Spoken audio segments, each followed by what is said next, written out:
Okay, welcome to New Things Day, and go get yourself a drink, get yourself a sandwich, perhaps order a pizza, maybe put a baked potato in the oven because you're going to be here a while if you plan on watching all this.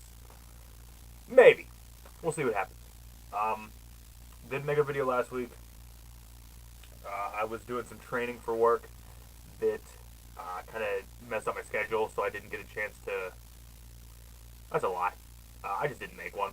I did have opportunities to do it, but I am such a person of structure and of trying to stay at a certain schedule that it wasn't my normal time of recording, so it was weird for me, so I didn't do it. So you'll have last week's books, the comic books, as well as this week's new comic books, and then a few other things I got, and then we'll play a little bit of the book game, and then I'll go. So last week's book first. This is Underwinter, issue 3. Infamous Iron Man number 8. Ringside number 10. I'm glad that book's back. Mosaic number 8. Mother Panic number 7. Seven to Eternity number 6. Commandy Challenge number 5. I don't know what that noise was. I hope it didn't interfere with anything. I don't know if you heard it. The Archies, one shot. Detective Comics number 957. Wonder Woman number 23. And Action Comics number 980. Those were my new books from last week. Then this was my back issue from last week. This is Creep Holes number 1. Creep Holes. Creep Holes. This is from Monster Comics. And hopefully not the energy drink. And then this was last week's Marvel graphic novel I picked up. This is Emperor Doom, starring the Mighty Avengers. And I'm excited about that. I've seen it before, and I just never grabbed it, but I was able to snag it for a price where I was comfortable with. And then this is my Marvel graphic novel that I got 2 weeks ago that I forgot to show. This is The Chronicles of Genghis Grimtoad. And I did not get a Marvel graphic novel this week, but I did get new books and a back issue. Move these out of the way first, I guess.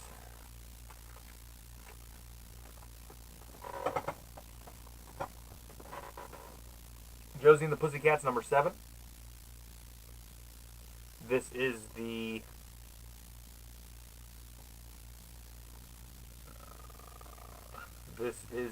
maybe not. Nope. I guess I won't tell you what cover it is because this doesn't tell you.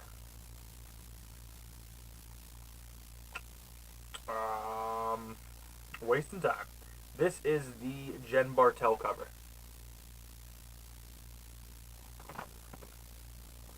Occupy Avengers number 7. Old Man Logan number 24. Deadpool versus the Punisher number 4. Thanos number 7. Probably my favorite Marvel book out right now. Deadpool number 31.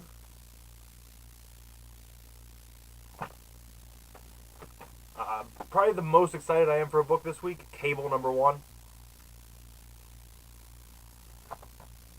WWE number 5. Man-Thing number 4.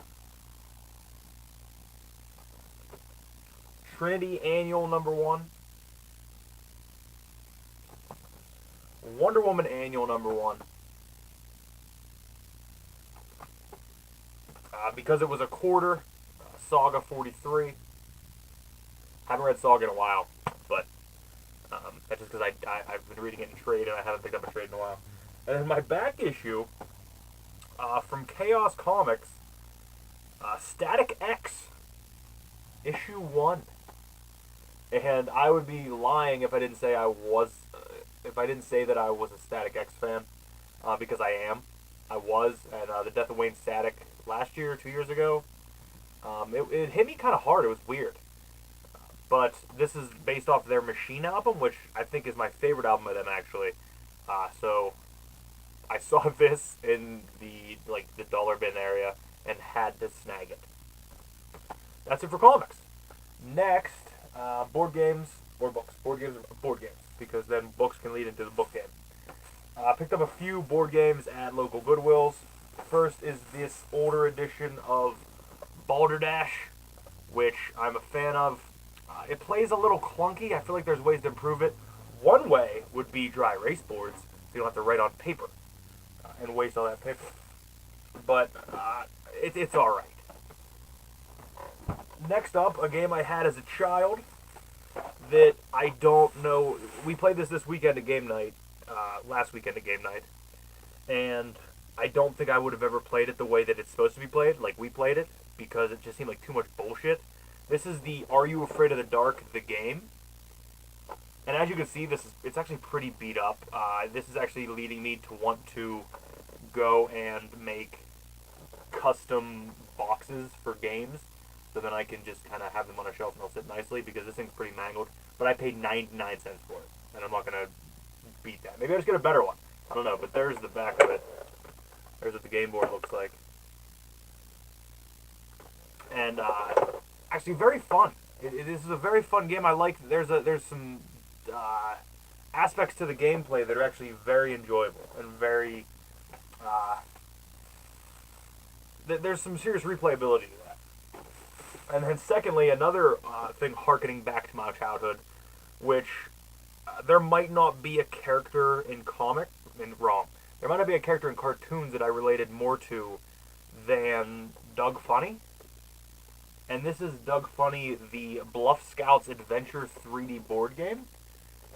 Also, very well done gameplay-wise. The mechanics of this game are pretty good. I actually enjoyed it. It's definitely a kid's game, but you actually have to build up you have to build the whole game board before you even play. I don't know if you can get a good look at it on the back there. You actually have to build that up before you play.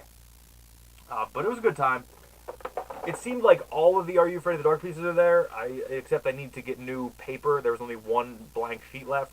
But the Doug game was missing a couple game pieces, but they didn't really affect gameplay. Just very minimalistically it did. There were some empty spaces where there shouldn't have been.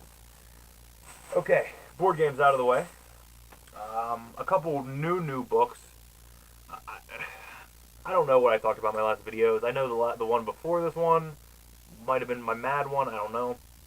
But I bought over 500 vinyl, all of they're like old Motown, R&B, soul, funk stuff, some disco. I might do a video of all those together, just to, chronicle those, and if somebody's interested in something like that. If you collect old R&B, old Motown stuff, old funk stuff, let me know, and if I can help you get a place in your collection, maybe we'll work something out.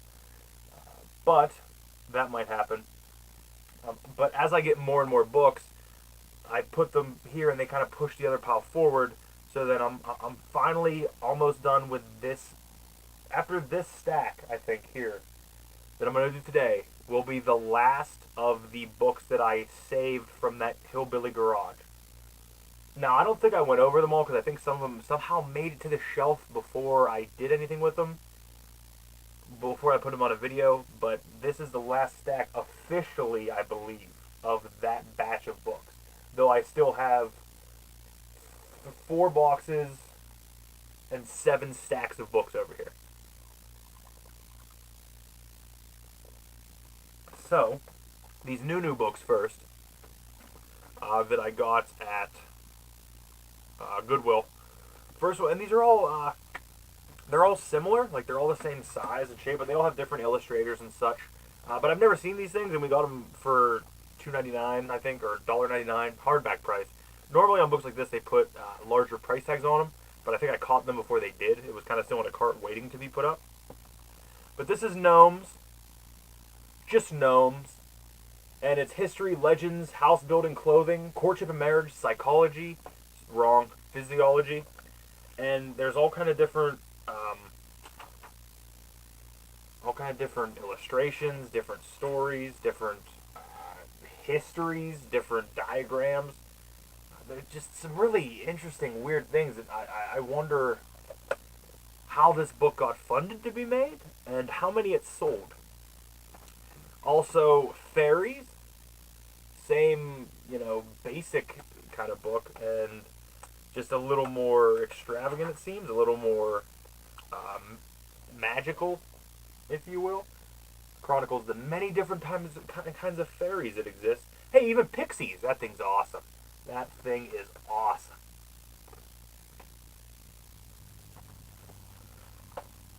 Just a whole bunch of different things. All the different fairies that exist. Interesting. And then probably my favorite one out of the set is Giants. And same thing with this, is just kind of, this one's a little more it seems more like a coffee table book than the other ones because it has actual typing as opposed to a lot of it looks like it's handwritten. But just Giants. Giants. I was pretty excited about these, I'm not going to lie.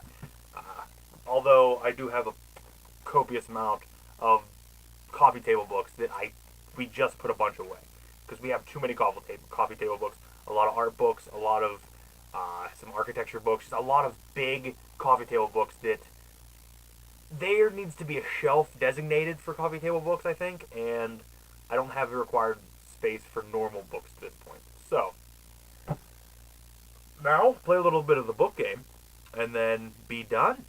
I think I've been out of here pretty quick compared to what I thought it was going to be. We'll see how long the book game takes. First up is The Possessed by Fyodor Dostoevsky.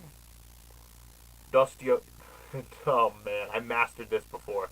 Dostoevsky. Paperback, published by Laurel? Published by Laurel? I don't know. It's not in the greatest shape. It's actually almost disconnected here. Actually, it is disconnected. That's fun. I didn't know that. 1967 on The Possessed. And it is 1961. First printing in paperback. Well, this version of the paperback. Next up is, I don't know what this is. The Temple Shakespeare. Okay, I don't know what this is at all. Published by Messrs. Macmillan and Company. But it's this very small book. Gold around the edge there. But it's very small, and it seems like it is Shakespeare. It's in a type of, it's written as if it would be Shakespeare, and it's Shakespeare's Tragedy of Cymbeline, with preface glossary by Israel Gollins. I don't know. London, published by J.M. Dent and Company. MCM2? Is that 1902? It would be 1902. Yeah, this is the 7th edition, published September 1902. So that thing's pretty damn old. That thing's pretty old. I don't want to butcher this because I don't even have the beginning. I don't even know how to initially pronounce this. But I don't know if it'll appear on there. That's what this is. I don't think that there's no copyright date. It's a very rudimentary publishing, it seems. Printed in Great Britain by London and Glasgow, Collins Clear Type Press. No copyright page or anything, so I know nothing about this. But it was very interesting when I saw it, so it's added to my collection now. Maybe at some point I'll hear of this, and I'll be like, hey, I know what that is, and then I'll go and look for mine. But until then, I just know it exists in my collection. The Verbal Icon, Studies in the Meaning of Poetry by W.K. Wimsatt Jr. Looks like published by the Noonday Press in New York. 1966. 66 for the Verbal Icon.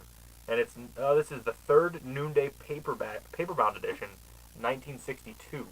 62 on the Verbal Icon. Next up is Man Ray's Self-Portrait, published by McGraw-Hill Paperbacks. This is a biography of Man Ray, who I'm not familiar with. $5.95 cover price. 1966. I'm gonna stick with 66. There's gonna be a 66 today. This is the first paperback edition, 1979. The first McGraw-Hill paperback, 1979. I don't know what this is, but it kind of interests me. It kind of interested me because it's going to be interesting to see how antiquated a lot of these laws are. This is the Orphans Court, Allegheny County Rolls and Forms, published by Fidelity Trust Company in Pittsburgh. I don't think there's going to be a year on the publication of this, but it says that these laws or these bills were effective January 1st, 1952. So there we go. Adopted January 22nd, 1953. So this is post 53. I imagine the rules change pretty often, so I'm going to say this is probably right around 53. But it's just something interesting to have, something to throw in the collection. Next up, The Wind in the Willows by Kenneth Grahame, illustrated by Paul Bransom. And definitely, kid-style book. Big, large print, severe deckle-edged. It was extremely hard to get clean. There was a lot of dirt in that deckle edge. But as you can see, illustrated with very large print. Kids book. I'm going to say published 1974 for this Wind in the Willows copy. And this was published by Longmeadow Press in 1987. 1987. This next one, I'm not going to guess on these because I have no idea. First up is this Golden Book History of the United States, 1 through 6. We have the Explorers from 986 to 1701, the Indian Wars from 1675 to 1774, the Age of Revolution from 1774 to 1783, Building the Nation from 1783 to 1850, the Civil War from 1850 to 1865, and Winning the West from 1865 to 1907. I am going to take a peek in and see when these were published. We have J.F. Kennedy and Dwight Eisenhower on the inside of it, as well as Harry Truman and Herbert Hoover. So, that could only mean that this was published by Golden Press in New York, and I don't know. I don't know. Has to be post-60s at least. I don't know. I'm not sure. They're all by Earl Sheck Mears. I don't know if that's 3 people's last names or 1 guy, but interesting to have them in the collection. Perhaps these were used as textbooks for kids? I'm not sure. Maybe I'll do a little more research on them. This is the Golden Book Picture Atlas of the World, Book 4, and this is Asia. As you can see, it had a laminate on it that's coming off, and the laminate is extremely dirty. The book itself is not that bad, but the laminate is extremely dirty. This is Picture Atlas of the World in 6 volumes. This is the 4th book. So maybe I can find those around somewhere. Lastly, it is the Illustrated Library of Nature, Books 3 and 4. These are always fun. I love nature pictures, no matter when they were taken. Sometimes the older ones show a different world than we see now. That's it for those. I'll go through some of these real quick so they can get out of the way. I can put them away. When I got a collection of books given to me, a bunch of Overstreet price guides were in there. This is the official price guide number 21. These are interesting for the covers and to look into to see what some of the books were worth back then. This is the Overstreet Comic Book Companion number 7. This is the Overstreet Comic Book Price Guide number 20. That's the 24th edition. Here is a hardback of the aforementioned Overstreet Comic Book Price Guide, the 21st edition. Here is the Comic Book Price Guide, Overstreet's Comic Book Price Guide, number 6. That's the 6th edition, I presume. The Comic Book Price Guide, number 10. The Invaders on the cover again. And then, another hardcover of Overstreet Price Guide number 21. So, there you have it. The price guides are out of the way now, and we're done with that. And we're done with the video. I hope you enjoyed. I'm going to hold Doug up, because he meant so much to me. I related to him more than anything in the world. Just a kid just with anxiety, unsure of himself, but just pushing through. And just never feeling cool, but always believing in himself. Not really. Never being cool, but kind of knowing who he was. Even though I still don't think I know who I am sometimes. I don't know. But, thank you for watching. Love yourselves, love each other. And, as always, read Archie. Also, Riverdale's on Netflix. Check it out. It's fantastic. And if that leads you into reading Archie, maybe. But if not, just watch it. It's fantastic. Love yourselves, love each other, and read Archie. Please. All the plugs will be in the description. I've lost care of life. Thank you again. I genuinely appreciate it, especially if you made it this far. Thank you, and read Archie. Tell me if you like Doug. I've talked to a few people that said they hated Doug, and that surprises me because I love Doug, and I've never known anybody to hate Doug until recently. I don't think anybody has ever liked Doug. Anybody I've talked to said they hated Doug. Please, let me know.